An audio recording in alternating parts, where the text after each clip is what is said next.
natin. Pag naalala ninyo, last week, what was the key image po na ginamit ni Deaconess Faith? Pag naalala ninyo, narinig akong palayo. Tama ba? Yes, because last week it was called for repentance. We remember that God is the potter, we are the clay. We're called to genuine repentance, and we have to allow God to remake us again. Ngayong umaga, we would have this as our sermon outline. Talk about God's patience dito sa nahanap sa 1 Timothy. At tatlong parts pa ang pag-usapan natin. Una, Paul's gratitude. Pangalawa, a worthy saying that Paul was sharing. Lastly, yung doxology niya. Sino sa inyo dito nakanood na po ng movie na Avengers? Mga Marvel movie. Oh, baka hindi niyo po kilala. Kilala niyo po ba kung sino ang actor na ito na ipapakita ko sa screen, ha? Do you know who this is? Lumabas na lahat. Chris Pratt, no? Lahat po yan si Chris Pratt. Pati pa yung nasa left. Nung una ko nakita yung tao sa left, sabi ko, sino kaya yan? Pero yun pala si Chris Pratt. At nagkaroon siya ng malaking transformation. Sabi ko, kailangan ko matuto kay Chris Pratt. Paano ba maging gano'n? Ayos. Kaya niyang weight loss. Naging macho siya. Had a large transformation, and nagka-interview nga siya eh, sinabi niya, a lot of things had to change in his life para daw makuha daw niya yung katawan ng Guardians of the Galaxy. Nag-change ang kanyang diet, nag-change ang kanyang paggamit ng oras para sa exercise, nagkaroon siya ng disiplina sa kanyang sarili. Marami sa atin dito mahilig tayo sa transformation ng ating mga buhay. Siguro gusto rin natin maging mas maganda, mas matangkad, o ano pa ba? Marami na po. Kilala nga mas matangos ilong. Kilala daw yung paa ay saan. Kung saan para daw we become taller. And then we do all of these things. But a lot of change takes time. And itong tanong ko sa ating lahat, sabihin natin, imagine po natin, tayo ang recruiter. Naghahanap po tayo ng magiging actor para nga sa Guardians of the Galaxy. Kapag na-meet niyo po si Chris Pratt, nung nasa left pa siya, siya po ba ikukunin ninyo? Narinig akong opo, pero na nakita tumatawa na. Hindi pa. Hindi ko makita na magiging ganun siya. Hindi ba marami sa atin ay ihintayin muna natin na Chris, magpa-macho ka muna at baka kunin ka namin. But you know, I'm going to talk to you about today. Isang tao rin nagkaroon ng malaking transformation sa kanyang buhay. Sino siya? Siya po ay si Paul. Ito po ay galing sa children's book, cut out. Sabi niya, from Saul, he becomes Paul. Although, syempre dito nakikita lang nakasimangot na naging nagsusmile. Parang, yan lang ba yung naging change sa buhay niya? No, actually, his change is not so much as anong nakikita natin sa labas. Hindi po parang biglang nawala ang kanyang balbas. Hindi naman po sa ganun. Hindi po siya naging parang biglang naging macho. But in his life, there was a huge transformation. From a persecutor of Christians, siya po ay naging pastor. Siya naging apostle to the Gentiles. 14 out of the 27 books of the New Testament were written by Paul. Who is this man? Totoo bang malaki ang transformation ng kanyang buhay? Kapag binasa natin sa mga gawa, chapter 26 verse 11, ang sabihan ni Paul, itong ginagawa niya dati, pinarusahan ko sila, mga Kristiyano, sa lahat ng mga sinagoga upang piliting talikuran ang kanilang pananampalataya. Sa tindi ng puot ko'y inusig ko sila kahit sa mga lungsod sa ibang bansa. That time when Paul was, Saul pa siya nun, napaka-zealous niya para kay Lord. Nung nagkaroon po ng mga Kristiyano, siya lang sabi, itatanggal natin yan sa Jerusalem. Nung umalis na sila ng Jerusalem, naghingi pa siya ng permission. Nahahabulin ko sila sa ibang bansa. Gusto kong tanggalin ang lahat. That was how intense was Saul. And pag tinignan natin yung buhay, mayroon pong tatlong stages yan eh. His life before he met the Lord. On the way po, na hahabulin ni mga Kristiyano on the road to Damascus, doon po niya na-encounter si Jesus. Sinabi ni God sa kanya, sinabi ni Jesus, Saul, Saul, why do you persecute me? nagbago ang kanyang buhay. Started to change his life. Nagkaroon siya ng transformation. And sa huli, ngayon siya po ay naging pastor, apostle for the Gentiles. Napakalaki ng kanyang transformation. And dito sa 1 Timothy natin makikita ang kanyang reflection sa bukod na rin po sa kanyang transformation. And let's see this in the light of repentance. Mababasa natin sa unang seksyon ng ating susing talata ang pagpapasalamat ni Paul para sa mga ginawa ng Diyos sa buhay niya. Tingnan po natin once again. Nagsimula po ito na sinabi ni Paul, nagpapasalamat ako sa ating Panginoong Hesukristo na nagbibigay sa akin ng lakas dahil itinuring niya akong karapat-dapat na maglingkod sa Kanya. Kahit ang noong unay nilapastangan, inusig at nilait ko siya. Mamaya po titignan natin yung English words niya. Sa kabila nito ay nahabag sa akin ang Diyos sapagkat hindi ko nalalaman ang aking ginagawa nung ako ay hindi pa sumasampalataya. At makikita natin dito ang susunod na sinabi niya ay pinasagana sa akin ang kagandahang loob ng ating Panginoon at ipinagkaloob niya sa akin ang pananampalataya at pag-ibig na nagtatagpuan sa ating pag-ibag-isa kay Kristo Jesus. First, we will see there were three things that Paul was very thankful for. Tatlong mga binigay sa kanya ni God. Nahanap na sa verse 12. Anong tatlo to? Nagbigay ang Diyos sa kanya ng lakas, given strength. Second, itinuring siyang karapat-dapat na maglingkod sa kanya. Considered trustworthy. At pangatlo, hiniram siyang maglingkod sa Diyos. Chosen to serve. Marami po tayong mga officers dito at lahat po tayo dito ay leaders in some respect na nakakatulong po sa ministry, pati na rin po sa ating mga trabaho, pati na rin po sa ating ministry, sa ating pamilya. Saan po galing ang inyong lakas? Nasasabi po natin from the Lord? Sa alaksan daw galing ang lakas. Hindi naman po. You know, I know some of us, kapag in-invite po mag-volunteer sa church, hirap na hirap. So, hindi naman po karapat-dapat. Iba naman po mas worthy. Narinig po natin yan. Madalas po sinasabi yan. Is it really true na pinili ako ng Diyos upang maglingkod sa Kanya? You know what?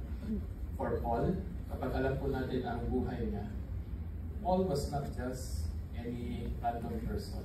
Siya po ay sa panahon nila ang parang scholar, nakapag-aral sa pinaka-mataas na university ng panahon nila. Siya po isang Bible Pharisee na ang dami niyang alam, napakazilos niya, Hebrew among Hebrews nga ba, talagang grabe ang buhay niya. Pero nung sinabi niyang saan galing ang kanyang lakas, hindi niya sinabing galing sa aking magandang degree. Nung sinabi niyang tinuring siyang karapat-dapat ng Diyos, hindi niya sinabing hindi ako tinuring lang ng mga ibang mga teacher, ng mga ibang mga authorities dito sa mundong ito. Nung hindi lang siya maglingkod sa Diyos, alam niya hindi niya choose ang kanyang sarili, o hindi pa ang Diyos ang nag-choose sa kanya. You know what? This is a reminder for all of us. Galing sa Diyos ang ating lakas. Remember, lalo na po sa ating mga officers, it's not the pastor who's calling you, it's not the church, it is God who is calling you. It is God who is enabling you. It is God who will empower you. At dito makikita natin ang contrast. May tatlong binigay ang Diyos kay Paul. Pero meron din siyang sinabing tatlong disqualifier, kumbaga, tungkol sa kanya. Una, itong mahirap na word na to, nilapastangan. First time ko pong nasabi itong word na to. Pero ang ibig sabihin po nito is blaspheme. Blasphemer. Ang blaspheming in the Jewish context ay napakabigat po na ibig sabihin. Speak wrongly about the Lord. Kanina nabasa natin sa Acts na ginawa nga ni Paul. Ginawa niya mga Kristiyano deny Christ. Force them to blaspheme. Ito pong word na blaspheme. Kaya naging persecutor, talagang pinahirapan niya ang buhay ng mga Kristiyano. And he considered himself to be very violent. Ang word nga sa Greek, malapit po sa word na ang intindi ay bully. Binubuli niya mga Kristiyano. Is this the person who you would choose to be an apostle for the Gentiles? Katulad ng tanong ko kanina, parang pag nakita natin itong tatlong inuna natin nakita, o Lord, baka hindi ito yung tinatawag ninyo maglingkod sa ito. Ito bang bibigyan natin ng strength ni Lord? Ito bang taong magkakaroon ng vision from the Lord to change the world? And yet, ito talaga nakikita ang repentant heart ni Paul. Dahil sinabi niya, I am not worthy. Meron akong napakaraming disqualifier. Hindi pa nga niya sinasabi mga qualifier niya. But instead, inista rin ni Paul ang tatlong ginawa ng Diyos sa buhay niya. Sa susunod po na verse, ay pinasagana sa akin ang kagandahang loob ng ating Panginoon. Grace has been poured out in me in super abundance. Yung Greek word, hindi pa nga sapat eh. Parang yun ang umaapaw, super apaw. Gusto ko sana maglagay ng picture ng battery na overcharge. Pero pictures na lang overcharge battery. Sample ko pa but in a way, umaapaw ang pagbuhos ng grasya ng Lord sa buhay ni Paul. He's so thankful for that. And he says, God gives him the faith, ang pananampalataya, at also ang pag-ibig at sa loob ni Yesu Cristo. Hindi po ito galing sa Kanya. It doesn't say faith comes from me, God comes from me. And everything that we see ay achievement ko. These are all grace that is poured out in my life. Grace that comes from God. Mga kapatid, itong tatlong bagay ba ay hinahanap niyo rin po sa buhay ninyo? Marami sa atin nagtatanong, ano ba ang pagbabago ng buhay na ginagawa ng banal na Espiritu sa ating lahat bilang mga anak ng Diyos? Well, ito yun, itong tatlo. Hingin natin itong tatlo sa Diyos para sa ating buhay. Naalala ko yung sinabi nga ni Sis Minga sa kanyang sermon na marami sa atin dito ay nangangailangan na mag-recharge ng ating mga spiritual na baterya. Marami siguro ay 5% left na lang. And we need to ask God to pour His grace on our lives to be closer to Him. Ang ilan sa atin nangangailangan na rin ng pananampalataya para sa ating mga problema, para sa kalakasan at pagtsatsaga sa ating mga trabaho, para manatili tayong faithful na rin po sa ating mga pangako sa Lord sa ating buhay. Hingin natin itong lahat sa Panginoon. Marami sa atin nangangailangan ng pag-ibig na galing sa Diyos. Dahil sa totoo lang, hindi na kaya ng ating sariling pag-ibig na magmahal para sa ating asawa, mga anak, ating pamilya. Napapagod din tayo. But when we have the love that comes from God, we will have something that is more supernatural na, kumbaga. Magandang balita para sa ating lahat, ang Diyos din ang nagbibigay ng pag-ibig na ating kinakailangan para mabuhay ng buhay Kristiyano. So may makikita tayong tatlong attitudes, people, sa lahat ng nakikita natin dito. Sinabi niya, I'm grateful to the Lord. Sinabi na rin niya, makasalanan siya, hindi siya worthy. At pangatlo ay sinabi rin niya, this is all God's grace to me. Tingnan po natin itong tatlong attitude nito. Una, ang nagpapasalamat sa Diyos or being grateful. Are we grateful to God? Sometimes we are entitled. Sabi natin yung sentence na, i-deserve ko naman. Hindi natin makikita ang pagtsatsaga ng Diyos sa buhay natin kapag naniniwala tayo na deserve natin ang mga ginagawa ng Diyos sa buhay natin. Minsan nga, hindi lang sa sinasabi, hindi natin makita ang patience ni Lord sa atin. Kalapangan natin hate si Lord. Lord naman, araw-araw ako nananalangin. Bakit? Ang tagal ninyong sumagot ng aking mga hinihingiling. You know, that's not the case. May mga nagsasabi nga, once I am happy, I will be grateful. The truth is the opposite. Once you are grateful, you will find happiness. Magpasalamat din tayo mga kapatid sa pasensya ng Diyos sa buhay natin. Anong mga bagay sa buhay natin na nakikita na natin ang grace ni Lord na nag-shape sa buhay natin? Ang pangalawang sinabi ko kanina na na embody ni Paul sa kanyang attitude ay ang attitude of humility, pagiging humble. Nakita niya hindi karapat-dapat ang lahat ng nakuha niya, ng tanggap niya galing po sa Diyos. Minsan lalo na kapag tayo ay nagkaroon ng mabuting pangyayari tulad ng pay raise sa trabaho, mabilis na masabi na, ay dapat lang, buti na lang at binigay na ng Diyos sa akin ang napakatagal kong pinagpe-prayan ng pay raise. Mga kapatid, tularan natin si Paul sa kanyang postura sa Panginoon. Sa pagsabing, hindi ako karapat-dapat sa lahat ng binigay ng Diyos sa akin. And he's grateful, but he's also humble, knowing that this is grace from the Lord. Kapag totoong natanggap natin ang katotohanan na ito, mawawala na rin ang ating pagseselos sa iba. I don't know about this, pero narinig niyo na ba ito? Lord, 8 taon na ako dito nagtatrabaho sa Singapore. Bakit mas mataas ang sweldo nitong kapitbahay ko? Kakasimula na. Totoo. Nangyari na po ba ito sa inyo? Yes po. Ang hirap na. This is very hard. Bakit nga parang unfair? Yung 500 noon po, kasi ng ako ko. 800 na. Grabe.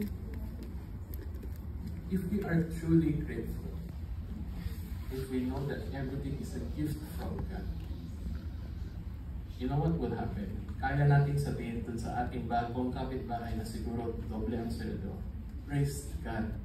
Ang ganda ng biyaya ng Diyos sa buhay mo, kapatid. Masasabi natin yan ng hindi sarcastic, masasabi natin yan galing sa mabuting gusto. Pero kung hindi tayo naniniwalang galing sa Diyos ang ating mong makukuha, that's my work, that's my effort, hindi po tayo magiging humble. Our pride will lead to our downfall. The last one, the last attitude na makita nito is, Paul had a surrendered life. Buhay na pinasagana ng kagandahan loob ng Panginoon. Ibig sabihin nito ay lahat ng kanyang ginagawa at kanyang mga hangarin ay buong na ibigay na niya sa Panginoon. Bilang pagtugon sa pagtsatsaga ng Panginoon sa kanyang buhay na ibinalo ng Diyos, hindi na niya pinasagana ang kanyang buhay sa mga material na bagay sa mundo. Hindi na niya itinuno ang kanyang kalendaryo para makakuha ng mga seguridad na bigay lamang ng mundong ito. Hindi na siya humahabol sa mahina na pag-ibig ng mundo. Kundi sa grasya ng Panginoon na mamuhay siya, pinupuno na niya ang kanyang oras sa pananampalataya sa Diyos at nakatatag na ang kanyang buhay sa pag-ibig ng Diyos. What is a surrendered life look like? I think it's a life that fully lives and breathes in the Lord. Ang buhay ba natin surrendered fully na ba kay God? Itong tatlo pong mga punto ay magka-connected. When you are a grateful life, you have a humble posture before the Lord, then you can fully surrender your life. Ang opposite nitong lahat, ang ating pride. Kahit konting pride lang nagsabi, hindi, deserve ko yan. Ay hindi, dapat lang yan sa akin. Hindi natin makikita ang pasensya ng Diyos sa buhay natin. Magtaka tayo, may parang grabe naman, bakit ang patient ni Lord sa Kanya? Bakit ang patient ni Lord sa iba? Let's check ourselves, check our heart. Have we live our lives surrendered to the Lord? Dito nagtuloy si Paul sa kanyang reflection sa susunod na verso. A worthy saying nga ang pagkasabi niya. A worthy saying, ang pahayag na totoo. Ang sinabi ni Paul, totoo ang pahayag na ito at dapat paniwalaan ng lahat, si Kristo Jesus ay dumating sa sanlibutan upang iligtas ang mga makasalanan. At ako ang pinakamasama sa kanila. Yung first part, siguro expect ko. Yung sa ibang part, nagulat din ako. What is Paul saying here? If you look at the English translation, it says this: Christ Jesus came into the world to save sinners, of whom I am the worst. Yung Greek word nitong worst ay sinabi yung protos, or nauuna, or leading. Kumbaga kung may contest kung sino ang pinakamasama, mananalo raw siya. Champion siya nun. Chief nga daw. Chief among sinners ang translation ng iba. Of whom I am chief. Maalala natin ang sinabi ni Jesus, I did not come to call the righteous, but sinners to repentance. Ito, siguro napaka-importante. Ano ang ibig sabihin nitong Christ Jesus came into the world to save sinners? It didn't say Christ Jesus came into the world to save mga santo, saints. Yung mga mababait, sila masisave. Mga mababuti, sila masisave. But it says, Christ Jesus came to the world to save ang mga makasalanan, sinners. And ginawa ni Paul ang reflection niya, and I am the worst. Siguro naman pag nakita niyang buhay niya, pumapatay ng Kristiyano, blasphemer, naging bully siya sa ano. So niya, I really am the worst. Pero binigyan siya ng grasya ng Diyos para mabago ang kanyang buhay.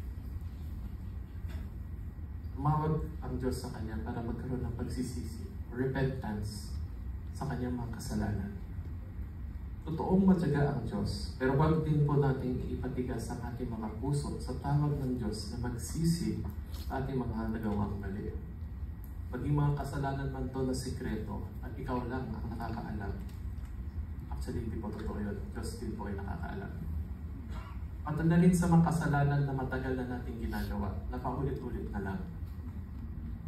Kapag hindi po tayo nakahingi ng pagpapatawad sa Diyos, ng grasya para magbago ang ating buhay, na magsisi at magkaroon na rin ng transformation, ngayong umaga sa ating pagtanggap na banal na communion, mamaya po, humingi tayo sa Diyos ng kanyang awa at ng grasya para sa atin.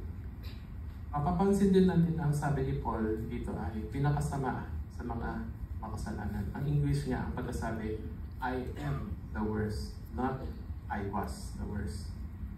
Very interesting po na sinabi. I am the worst daw. Bakit? Anong makikita natin dito? Ang kanyang sincere na repentance. Marami dito sa atin, mga kapatid. Pag tayo nagkamali o nagkasalanan, lalo po sa iba, ayaw na natin balikan ang kabigatan ng masama na ng ating nagawa. Gusto natin yung word na forgiven and forgotten. Sabi nga nung iba, human condition natin ang mabilis na gustong ikalimot ang mga maling nagawa. Paminsan ay hindi pa nga naayos ang isang bagay. Ang buo ay gusto na nating masabing, past is past. Katulad nga kanina sa disciple na share ko, may isang nagnakaw ng bisikleta. Lumapit sa ninakawan, sinabi, I'm sorry, can you please forgive me? Na, okay, I forgive you. Where's the bicycle? Uy, forgiven na. Pwede ba yun? Wala na, forgiven na, forgotten na rin. I think genuine repentance is not that we let sin define your life. So, sin does not define you. Our identity in Christ defines us. But we must never forget the grace of God in how much nalinis ang ating mga buhay. Na itanggal ang mancha ng ating kasalanan. Kailangan maalala natin para maging seryoso po tayo, hindi natin babalik-balikan ang kasalanan. God's forgiveness is whole, but we must honor God's grace by recognizing how much we have been forgiven.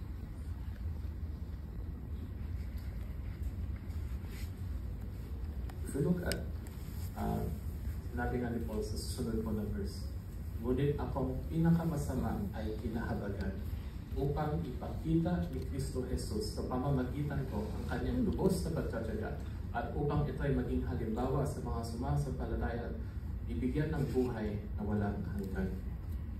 Maganda pong sinabi ni Paul, my life is now an example.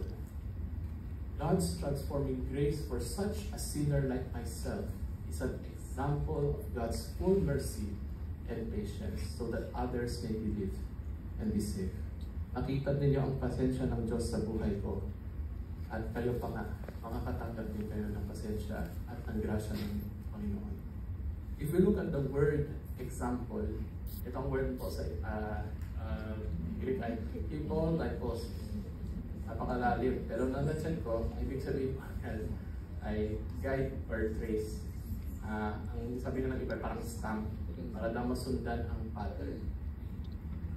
Dahil po yesterday ay mooncake, siguro may ilan sa inyo ay nagkumuha din ng mga mooncake. Pag na-try niyo po gawin yan, pag pre-nest ninyo, lalabas yung pattern. In our life, kapag na-press out ang mold ng inyong buhay at makita ng iba, nakikita iba ang pasensya ng Diyos at ang grasya niyang magbago ang inyong buhay. Has your life been changed? Has it been transformed? Does it also speak of God's patience?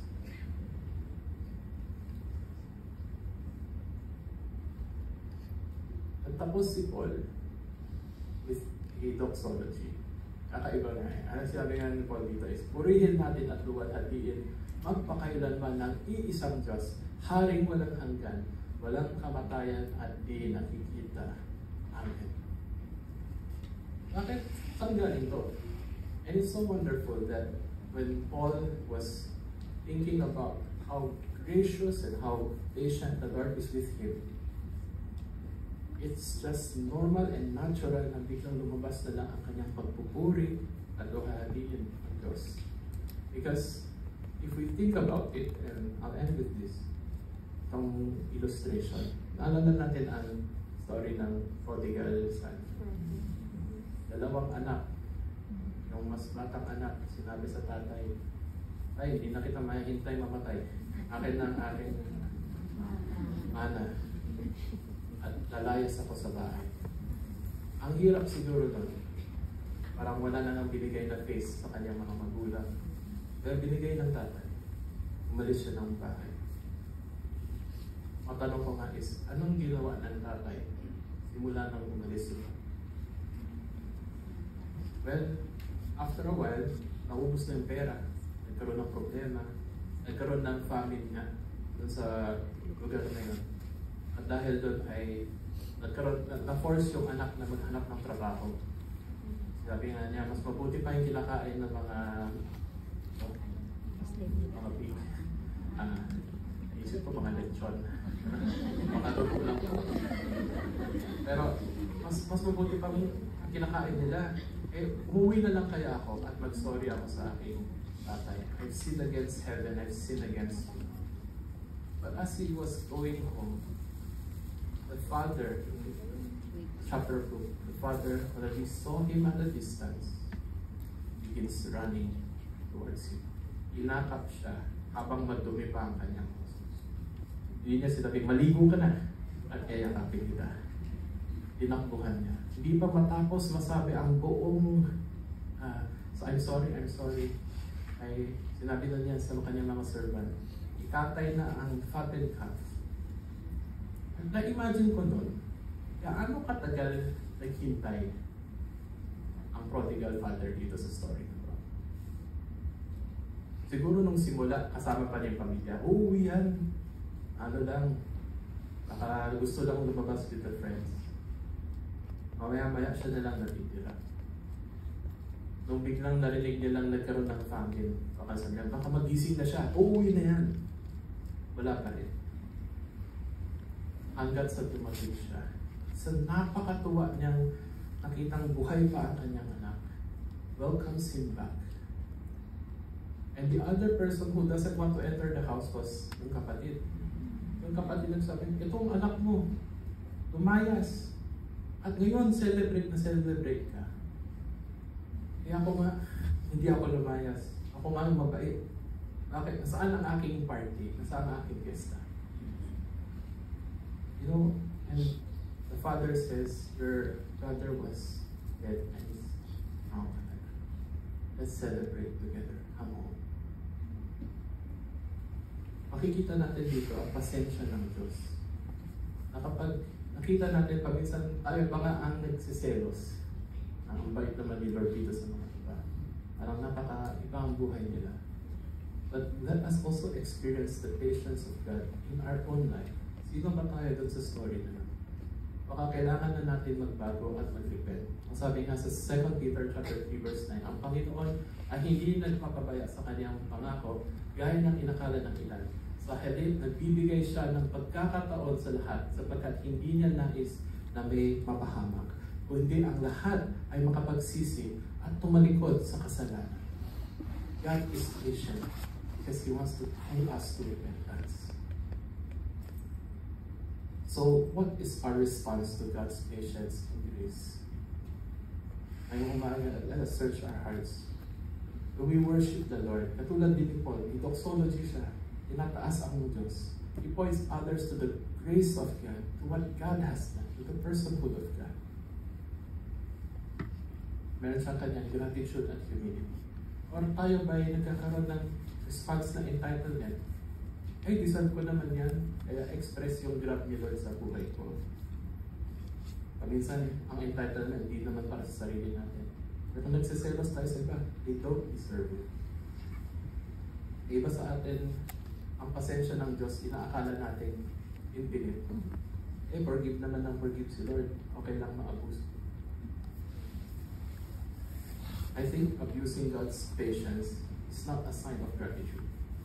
It's also very close to the sign of entitlement. Deserve ko pa rin. Ngayong umaga, let us seek the Lord in how we are responding to God's patience in our lives. Sa susunod po na linggo, papag-usapan din natin ang God's power in the cross and how God has made a way for us to return to Him. Tayo pong lahat ay manalangin.